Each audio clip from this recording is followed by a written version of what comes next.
বন্ধুরা, আশা করি সবাই ভালো আছেন। তো বন্ধুরা, এখন যে ছবিটার বিষয়ে কথা বলবো, তো সেই ছবিটার নাম হলো অঙ্গার অ্যাকসেক্ট, যেটা মোটামুটি 1995 নাহলে 97 সালে এরকম একটা রিলিজ করেছিল। ছবিটার মেন লিড চরিত্রে আমরা দেখতে পেয়েছিলাম সানি দেওয়াল এবং পূজা ভাটকে।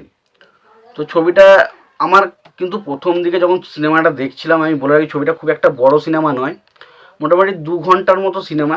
তো সিনেমাটা আমি যখন দেখছিলাম, তো প্রথম সিনেমাটা দেখতে আমার প্রচণ্ড বোরিং লাগছিল। বুঝলি ভাই, কী হচ্ছে সিনেমাটার মধ্যে, কিছু নেই। সে সানি দেওয়াল দেখছি গোমড়া মুখে বসে রয়েছে, পূজা ভাট যা খুশি তাই করে যাচ্ছে।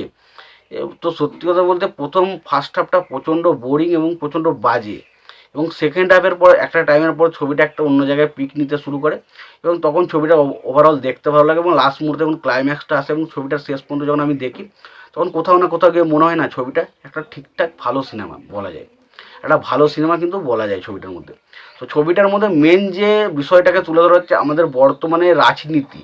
একটা মানুষ যখন রাজনীতিতে যায় এবং রাজনীতির জন্য সে কি কি করতে পারে এবং সে কতটা নিচে নামতে পারে, সেটা কিন্তু এই ছবির মধ্যে দেখানো হয়েছে। তো প্রথমে ছোট্ট করে গল্পটার কথায় আসি। এখানে যে সানি দেওয়াল, সে সবসময় চুপচাপ একটু রাগি মুখে থাকে, কারোর সাথে কথা বলে না। কিন্তু কেন সে রাগি মুখে থাকে সেটা জানার জন্য একটা ছবির মধ্যে একটা ফ্ল্যাশব্যাক আছে, আমরা দেখতে পাই। এবং দেখতে পাই যে পূজা ভাটের ক্যারেক্টারটা সানি দেওয়ালের সাথে সবসময় সম্পর্ক রাখতে, বন্ধুত্ব রাখতে, এবং তারপর একটা টাইমের পর সানি দেওয়ালকে ভালোবেসে ফেলে। এবং হঠাৎ করে পূজা ভাটকে কিডন্যাপ করা হয়, এবং কিডন্যাপ করার পেছনে কে রয়েছে, কারা রয়েছে, এবং পূজা ভাটকে কিডন্যাপ করে তাদের কী লাভ, তো সে সমস্ত কিছু জানতে গেলে আপনাকে সিনেমাটা দেখতে হবে। এবার সবার প্রথম যদি বলি, এখানে দেখুন প্রথমত আমার যেটা ভালো লেগেছে, তো এখানে মেন যে অ্যান্টাগনিস্টের ক্যারেক্টারটা যে প্লে করেছে, এখানে পূজা ভাটের যে বাবার ক্যারেক্টারটা যে প্লে করেছে, তার কাজ কিন্তু এই ছবিতে বেশ ভালো। কেন বলছি, তার কারণ একটা ক্যারেক্টার তখনই আপনাদের বেশি ভালো লাগবে যখন সেই ক্যারেক্টারটা পুরোপুরি রিভিল হবে না, এবং যখন লাস্ট মুহূর্তে গিয়ে আপনি জানতে পারবেন যে এই ক্যারেক্টারটা এরকম, তখন কোথাও না কোথাও গিয়ে আপনার একটু এই ক্যারেক্টারটার প্রতি একটা শখ অনুভব হয়। তো এখানেও কিন্তু সেরকম একটা ক্যারেক্টার থাকে।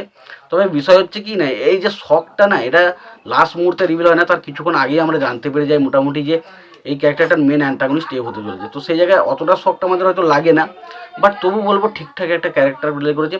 এবং সানি দেওয়াল যথেষ্ট ভালো। এবার খুব সানি দেওয়ালকে একটু অন্য রকমের ক্যারেক্টারের ছবিতে প্লে করে, সবসময় একটু গোমরা মুখে থাকে, সবসময় রাগি ভাবে, একটা ভেতরে একটা সবসময় কষ্ট নিয়ে সে বসে রয়েছে, তার ভেতরের মধ্যে একটা দুঃখ যন্ত্রণা, সেই জিনিসগুলো আমরা দেখতে পাই। এবার যদি পূজা ভাটের সাথে সানি দেওয়ালের কেমিস্ট্রির কথা বলে, দেখুন পূজা ভাটের সাথে সানি দেওয়ালের কেমিস্ট্রি আমার কিন্তু একদম জমেনি। হয়তো অনেকের মনে হতে পারে যে খুব ভালো লেগেছে, বাট আমার কিন্তু এই পূজা ভাটের সাথে সানি দেওয়ালকে একদমই মানায়নি জুটিটা। এবং গানগুলো নিয়ে যদি কথা বলি, দেখুন গানগুলো দু একটা গান রয়েছে যেগুলো মোটামুটি ঠিকঠাক, বাকি গানগুলো কিন্তু আমার কাছে কিন্তু খুব একটা জমেনি। ছবিতে অ্যাকশন দৃশ্য লাস্টের দিকে ভরপুর অ্যাকশন রয়েছে। তো অ্যাকশনগুলোতে সানি দেওয়ালের অ্যাকশন মানে সেই অ্যাকশনগুলো দেখার একটা মজাটাই আলাদা থাকে। তো অবশ্যই এখানে অ্যাকশন দৃশ্যগুলো বেশ ভালো। ছবির মধ্যে যে ড্রামাটা রাখা হয়েছে সেটা খুবই ভালো। ছবিতে কিছু ইমোশনাল পয়েন্টও আছে, সেগুলো কিন্তু আপনাকে কাঁদাবে, সেই জায়গাগুলো কষ্ট লাগে। এবং ওভারঅল যদি ছবিটা নিয়ে আলোচনা করে, ওভারঅল ছবিটা একটা ঠিকঠাক ডিসেন্ট ছবি।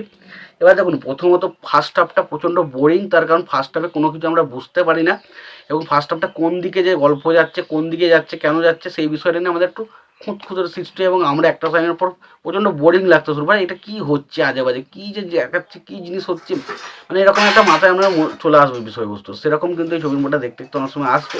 তো যেই কারণে ছবিটাকে খুব একটা ভালো ছবি আমি বলতে পারছি না, তবে ছবির সেকেন্ড হাফ কিন্তু যথেষ্ট এঙ্গেজফুল, যথেষ্ট ভালো, এবং ছবির মধ্যে কিন্তু বেশ টান কিছু উত্তেজনা রয়েছে, কিছু টুইস্ট অ্যান্ড টার্ন অবশ্যই রয়েছে, অ্যাকশন দৃশ্যগুলো বেশ ভালো, এবং ওভারঅল ছবিটার একটা ঠিকঠাক ডিসেন্ট ছবি বলা যায়।